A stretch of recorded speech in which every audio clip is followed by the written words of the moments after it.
Intermediate complete అయిన 80% of the స్టూడెంట్స్కి అసలు ఈ కోర్సెస్ ఉన్నాయా అని కూడా తెలియదు.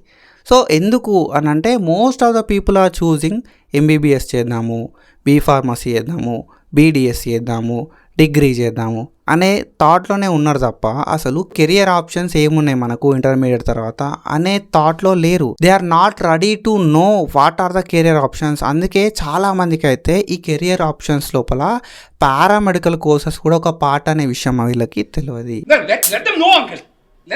సో ఇదంతా కొంచెం పక్కన పెడితే నేనైతే ఈ వీడియో లోపల పారామెడికల్ కోర్సెస్ అంటే ఏంది, సో ఈ పారామెడికల్ కోర్సెస్లో ఎన్ని కోర్సెస్ ఉన్నాయి, అసలు కెరియర్ ఆపర్చునిటీస్ ఎట్లా ఉంటాయి ఇవి కంప్లీట్ చేసిన తర్వాత అన్నీ కూడా నేను మాట్లాడతాను. సో ఈ వీడియోని స్టార్ట్ చేసే ముందు మీ ఫ్రెండ్కి ఈ వీడియోని షేర్ చేయి అండ్ దాంతోపాటుగా నువ్వు మన ఛానల్ని సబ్స్క్రైబ్ చేసుకో and remember my name is Jatin.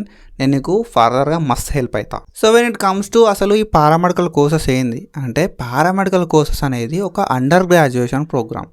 So ఈ అండర్ గ్రాడ్యుయేషన్ ప్రోగ్రామ్ లోపల మనకి సో ఏవైతే డిగ్రీ ఉంటుంది కదా, డిగ్రీ లాగా బీ ఫార్మసీ లాగా ఎంబీబీఎస్ లాగానే ఇది కూడా ఒక అండర్ గ్రాడ్యుయేషన్ ప్రోగ్రామ్ అన్నట్టు. సో ఇందులోపల మనకి ఒక 15 కోర్సెస్ ఉన్నాయి. సో 15 కోర్సెస్ అయితే ఉన్నాయి. అందులోపల అనస్థీషియా అంటాం, ఓటీ అంటాం, డయాలసిస్ అంటాం, రేడియాలజీ అంటాం, రేడియోథెరపీ అంటాం. సో అట్లా మనకి ఒక 15 కోర్సులు అయితే ఉన్నాయి. సో స్పెషాలిటీని బట్టి మనకి కోర్స్ అయితే డివైడ్ అయి ఉంటాయి అన్నట్టు. సో డిఫరెంట్ స్పెషాలిటీకి డిఫరెంట్ టెక్నీషియన్స్ అయితే ఉంటారు. వీళ్ళని మనం అలైడ్ హెల్త్ స్టూడెంట్స్ అంటాం, అలైడ్ హెల్త్ సైన్స్ స్టూడెంట్స్ అంటాం, పారామెడికల్ స్టూడెంట్స్ అంటాం, టెక్నీషియన్స్ అంటాం అన్నట్టు.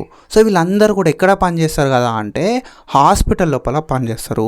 వీళ్ళ వర్క్ రోల్ ఏముంటుందంటే వీళ్ళు ఒక సర్జన్కి హెల్ప్ చేస్తారు, ఒక అనస్థీషియాలజిస్ట్కి హెల్ప్ చేస్తారు, ఒక ఫిజిషియన్కి హెల్ప్ చేస్తారు, వీళ్ళు ఒక హెల్త్ కేర్ ప్రొవైడర్కి, వీళ్ళు ఒక డాక్టర్కి హెల్ప్ చేస్తారు. Help in the sense assist అంటే చాలా బాగుంటుంది. సో ప్రతి సిచ్యువేషన్ లోపల వీళ్ళు డాక్టర్స్కి అసిస్ట్ చేస్తారు. వీళ్ళనే మనం allied health students, paramedical students అని కూడా అంటూ ఉంటాం. సో ఇట్లా అసిస్ట్ చేయాలన్నా, ఇట్లా హెల్ప్ చేయాలన్నా మనకు కావాల్సిన క్రైటీరియా ఏంటంటే నువ్వు పారామెడికల్ కోర్సెస్ని కంప్లీట్ చేయాలి, అలైడ్ హెల్త్ సైన్సెస్ని నువ్వు కంప్లీట్ చేయాల్సి ఉంటుంది అన్నట్టు.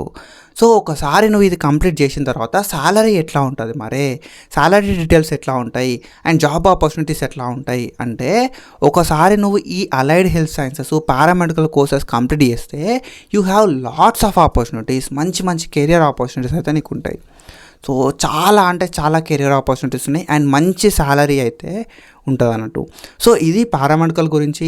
మనం పారామెడికల్ గురించి చాలా వీడియోస్ చేసుకున్నాం అండ్ నేను ఒక బండిల్ లాగానైతే చేసిన, ఇందాక చెప్పిన కదా కోర్సెస్ గురించి. సో మనం అయితే ప్రతి కోర్స్ గురించి కూడా వీడియోస్ చేసుకున్నాం.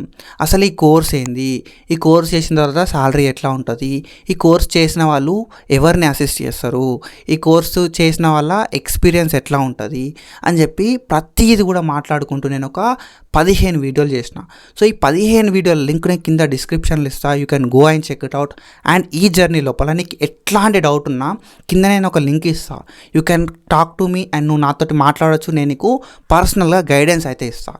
And that's it for today. మీ ఫ్రెండ్స్కి షేర్ చేసి సబ్స్క్రైబ్ చేసుకో and don't forget me. Remember my name is Jatin. Analytic tutor అని కూడా అంటూ ఉంటారు. పక్కగా నేను నీకైతే హెల్ప్ చేస్తాను. That's it for today. Follow for more content. Thank you so much. Signing of.